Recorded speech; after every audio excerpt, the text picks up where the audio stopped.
Hello friends, सबसे पहले इस चैनल पर आप सभी का स्वागत करता हूं। तो वन बाय वन करके सभी समस्याओं का समाधान करने की कोशिश करेंगे और आप इस वीडियो के अंततः ये जान पाएंगे कि मेरे भाई, अगर आपके पास केवल एक छोटी सी कैपिटल है 5-10 लाख रुपए, तो वहां से भी आप शेयर मार्केट में 1 करोड़ जितना बड़ा कॉर्पस को इकट्ठा कर सकते हो। तो प्लीज़ अगर आपको ये वीडियो स्लो लग रहा है तो अपनी कृपा करके स्पीड को, प्लेबैक स्पीड को तेज कर लीजिए यूट्यूब के माध्यम से, ठीक है। पर प्लीज़ वीडियो को स्किप ना करें, क्योंकि बहुत सारी चीज़ें मैं लाइन वाइज ही बताने वाला हूं और वीडियो के अंत तक आपके सारे डाउट क्लियर होते हुए देखने को मिलेंगे। चलिए बात करेंगे सबसे पहले पहला म्यूचुअल फंड की, SBI small cap mutual fund direct plan growth. क्या बोला मैंने? SBI small cap mutual fund direct plan growth. अगर हम इस म्यूचुअल फंड की बात करेंगे तो पिछले 10 सालों में इस म्यूचुअल फंड ने 1 लाख रुपए को 11,50,000 रुपए बना दिया है। जी हाँ, पिछले 10 सालों में 1 लाख रुपए को 11,50,000 रुपए बना दिया है। दूसरा जो मैंने म्यूचुअल फंड रखा हुआ है, इसका नाम है Nippon India small cap mutual fund direct plan growth. इस म्यूचुअल फंड की बात करेंगे तो पिछले 10 सालों में 1 लाख रुपए को इस म्यूचुअल फंड ने 13,85,000 रुपए बना दिया है। तीसरा मैं बात करूंगा Mirae Asset emerging blue chip mutual fund direct plan growth. जी हां, Mirae Asset emerging blue chip equity fund direct plan growth. पिछले 10 सालों में इस फंड ने 1 लाख रुपए को 8,98,000 रुपए बना दिया है। जो मैंने नेक्स्ट म्यूचुअल फंड आपके सामने रखा हुआ है, इसका नाम है HDFC mid cap opportunities fund direct plan growth. अगर मैं पिछले 10 सालों में बात करूंगा तो 1 लाख रुपए को इसने 7,59,000 रुपए बना दिया है। नेक्स्ट जो मैंने म्यूचुअल फंड आपके सामने रखा हुआ है, इसका नाम है SBI Magnum mid cap direct plan growth. जी हां, SBI Magnum mid cap direct plan growth. पिछले 10 सालों की बात करेंगे तो इस म्यूचुअल फंड ने भी अपने इन्वेस्टर्स का पैसा 1 लाख रुपए का 7,10,000 रुपए बना के दिया है। जबकि मैं 1 लाख रुपए की बात कर रहा हूं बार बार, तो ये आपकी कैपिटल है और जो मैंने रिवर्स में बताया है 7,10,000 रुपए, ये आपका प्रॉफिट हो गया। यानी कि टोटल रिटर्न जो आपका कैलकुलेट किया जाएगा वो हो जाएगा 8,10,000 रुपए। जो मैंने नेक्स्ट म्यूचुअल फंड आपके सामने रखा हुआ है, उसका नाम है quant active fund direct plan growth. पिछले 10 सालों में बात करेंगे तो 1 लाख रुपए को इस फंड ने 7,98,000 रुपए बना दिया है। जो मैंने नेक्स्ट म्यूचुअल फंड रखा हुआ है, उसका नाम है HDFC small cap fund direct plan growth. मेरे भाई, पिछले 10 सालों में बात करेंगे तो इस फंड ने भी 1 लाख रुपए को 6,82,000 रुपए बना दिया है। जो मैंने नेक्स्ट म्यूचुअल फंड आपके सामने रखा हुआ है, इसका नाम है Kotak emerging equity fund direct plan growth. पिछले 10 सालों में बात करेंगे तो इस फंड ने 1 लाख रुपए को 8,69,000 रुपए बना दिया है। जो मैंने नेक्स्ट म्यूचुअल फंड अब आपके सामने रखा हुआ है, उसका नाम है Kotak small cap mutual fund direct plan growth. पिछले 10 सालों में बात करेंगे तो इस फंड ने भी 1 लाख रुपए को 8,59,000 रुपए बना दिया है।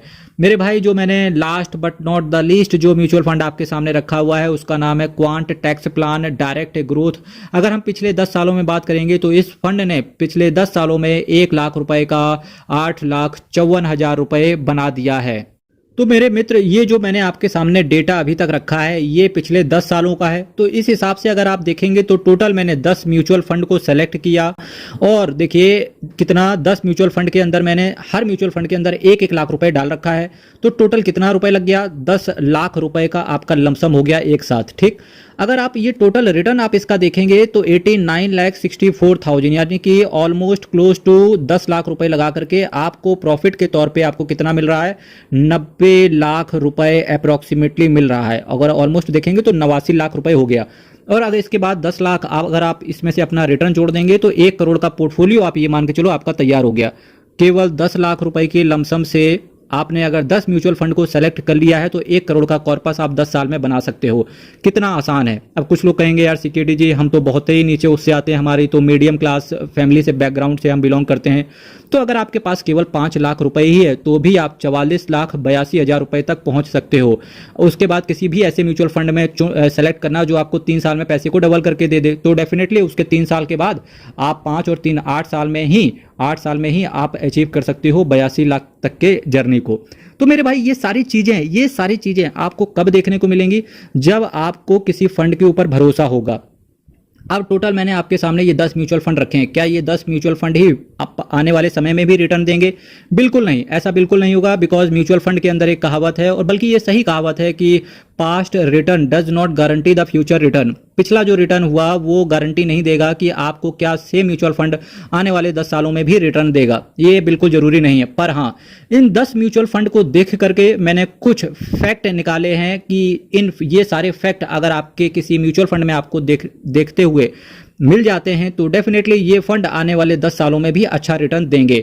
अब वो कौन कौन से तरीके होंगे, वो कौन कौन से तरीके हैं जो मुझे अपनी आंखों से इनके अंदर दिख रहे हैं, और इसको बताने के बाद आपको भी वो चीज़ें दिखेंगी। ठीक है, अगर आपको ये चीज़ें किसी भी म्यूचुअल फंड के अंदर दिख जाएं तो यकीन मानना फिर आप ये गाना गाना, तू है वही दिल ने जिसे अपना कहा। ठीक है, तो देखिए आप बात करेंगे हम यहाँ से। देखिए मैंने इन 10 म्यूचुअल फंड में से कुछ कॉमन चीज़ें देखी हैं। देखिए सबसे पहली कॉमन चीज़ क्या मुझे दिख रही है यहाँ से कि आप सेम असेट मैनेजमेंट कंपनी के 2 फंड्स चुन सकते हो। क्या बोला मैंने? आप सेम असेट मैनेजमेंट कंपनी के 2 फंड्स चुन सकते हो। वो ऐसा क्यों दिख रहा है? तो देखिए एसबीआई का स्मॉल कैप ने भी रिटर्न ऑलमोस्ट 1 लाख का 11,50,000 बना के दिया। वहीं एसबीआई के मैग्नम मिड कैप ने भी 1 लाख रुपए को 7,10,000 रुपए बना के दिया है। तो देखिए एसबीआई का स्मॉल कैप और एसबीआई का मिड कैप, अब एक असेट मैनेजमेंट कंपनी से तो हम ये डिस्क्राइब करके नहीं दे पाएंगे, पर देखिए क्वांट एक्टिव फंड और क्वांट टैक्स प्लान ने भी ये कार्यक्रम करके दिखाया है। ठीक है, तो आप यहां से एक चीज पता चल गई कि सेम असेट मैनेजमेंट कंपनी के अगर 2 या 2 से ज्यादा फंड अच्छा रिटर्न दे रहे हैं तो एटलीस्ट आप दो category same asset management company से रख सकते हो। जो नेक्स्ट चीज मैं यहां से ऑब्जर्व कर रहा हूं वो है कैटेगरी की बात करते हैं। कैटेगरी में देखिए जितने भी ये 10 म्यूचुअल फंड हैं, कैटेगरी इसकी कैटेगरी कौन कौन सी है? देखिए स्मॉल कैप है, मिड कैप है, मल्टी कैप है, टैक्स सेवर है और लार्ज और मिड कैप का एक कॉम्बिनेशन है। अब यानी कि कौन से फंड आपके पास ये टारगेट को अचीव करने में आपकी हेल्प नहीं करेंगे। इसके बाद बचते हैं flexi cap, balance advantage fund और इसके साथ साथ कोई भी ऐसा थीम बेस्ड फंड जैसे इंफ्रास्ट्रक्चर हो गया, टेक्नोलॉजी हो गया, तो वो चीज फिर आपका हेल्प नहीं करेंगे। या ब्लू चिप म्यूचुअल फंड हो गया या लार्ज कैप म्यूचुअल फंड हो गया, तो भी आपकी हेल्प इस टारगेट को अचीव करने में नहीं हो पाएगी। यानी कि जो आपको कैटेगरी सेलेक्ट करनी है वो रखनी है small cap, mid cap, multi cap, tax और लार्ज और मिड कैप के जो कॉम्बिनेशन वाले म्यूचुअल फंड्स होते हैं।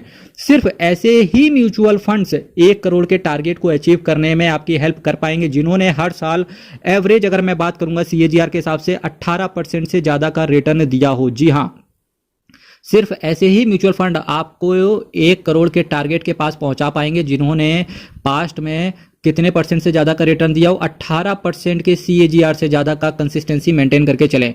अगर कोई म्यूचुअल फंड आपको 18% का रिटर्न नहीं दे पा रहा है तो कम से कम एटलीस्ट उस म्यूचुअल फंड के साथ 2 साल आप जरूर बिताएं। क्योंकि देखिए अगर आप निप्पॉन इंडिया स्मॉल कैप को देखेंगे तो इस म्यूचुअल फंड के साथ 2 साल पास्ट में ऐसे घटित हुए हैं जहां पर इस म्यूचुअल फंड ने रिटर्न ही नहीं दिया।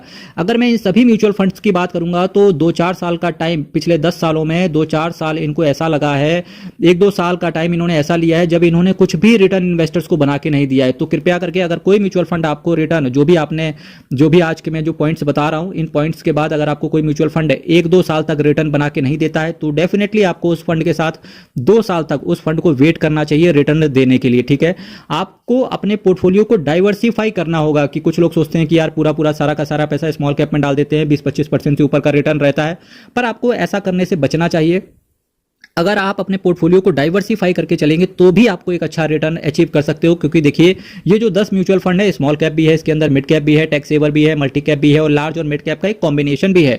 तो ये देखिए आपको मैंने कुछ पॉइंट्स यहां से बताए, तो अगर आप इन पॉइंट्स को फॉलो करेंगे तो डेफिनेटली आपको भी अपने लिए जो अच्छा फंड होगा वो आप अपने लिए निकाल के ला सकते हो। अब बात करेंगे एक क्वेश्चन की। एक क्वेश्चन मुझे व्हाट्सएप पे काफी देखने को मिल रहा है। लोग बोल रहे हैं कि म्यूचुअल फंड में बहुत स्लो पैसा बनता है तो डायरेक्टली हम स्टॉक्स को खरीद बेच करेंगे।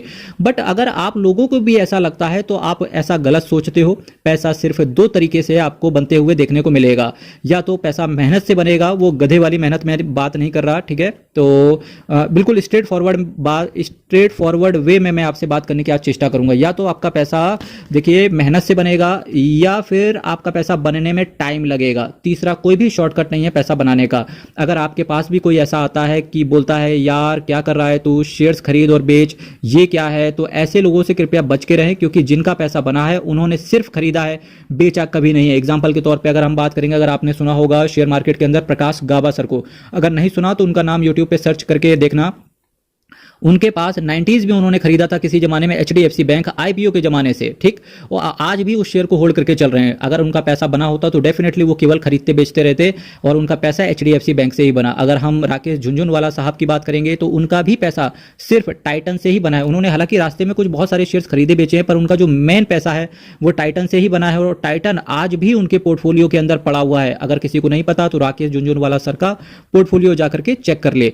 तो आपको ये देखना पड़ेगा कि भाई भाई साहब आपका पैसा सिर्फ खरीदने से बनेगा। और ये बात कहाँ पर होती है? ये बात आपको सिर्फ म्यूचुअल फंड के अंदर ही देखने को मिलती है। जब मैं बार बार बोलता हूं कि एसआईपी करो, या जब बार बार बोलता हूं कि आपको लमसम करना है, इसका मतलब है कि आपको शेयर्स खरीदना है, बार बार शेयर्स खरीदना है और बेचना कुछ भी नहीं है। तभी जब बेचना कुछ भी नहीं है, तभी मैं बोलता हूं कि आपको कम से कम म्यूचुअल फंड्स की दुनिया में 10 साल देने ही चाहिए। ट्रेडिंग करने वाले सिर्फ 2 से 4% ही ऐसे हैं मेरे भाई। बहुत सारे लोग आपको मोबाइल में दिखाएंगे, ये मेरा देखो करोड़पति बन गया, ये देखो मेरा ऐसा पैसा बन गया। कभी ऐसा नहीं होता। मैं अपने पास्ट एक्सपीरियंस से ये चीजें आपको बता रहा हूं। ट्रेडिंग करने वाले सिर्फ 2-4% ही ऐसे हैं जिनका एक्चुअली में पैसा बना है, और जिनका एक्चुअली में पैसा बना है वो आपको मोबाइल में लेकर के आपको अपना पोर्टफोलियो बिल्कुल नहीं दिखाएंगे। अब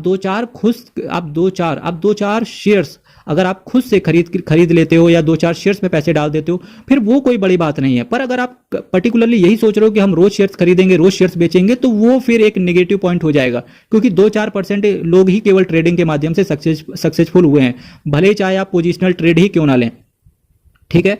तो हालांकि अगर देखिए, शेयर मार्केट भी एक दुनिया है। अगर आप म्यूचुअल फंड के बाहर निकल के शेयर मार्केट में भी इन्वेस्ट करते तो मैं बिल्कुल मना नहीं कर रहा, बिल्कुल आपको करना चाहिए, पर वहां पर भी आपको टाइम देना पड़ेगा। ठीक।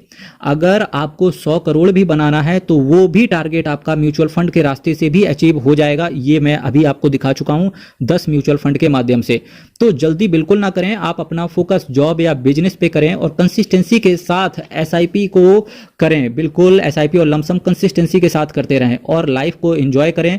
यहां से भी आप बहुत आसानी से करोड़पति बन सकते हो। ठीक है मेरे भाई। अगर आप ये सोचते हो कि हम 10-5 हजार रुपए के शेयर्स खरीद के हम 100-200 करोड़ का पोर्टफोलियो खड़ा कर लेंगे, फिर शेयर मार्केट में आप किसी भी दिग्गज से मिले जाके 5-10 हजार रुपए में कभी कोई करोड़पति नहीं बना। एक मिरेकल हो जाए तो वो बात अलग है, क्योंकि जिसके साथ मिरेकल, मेरे भाई ये समझो आपके पास पैसा नहीं है तभी आप शेयर मार्केट में इन्वेस्टमेंट कर रहे हो। अगर आपके पास पैसा होता तो शेयर मार्केट में इन्वेस्टमेंट ही क्यों करते?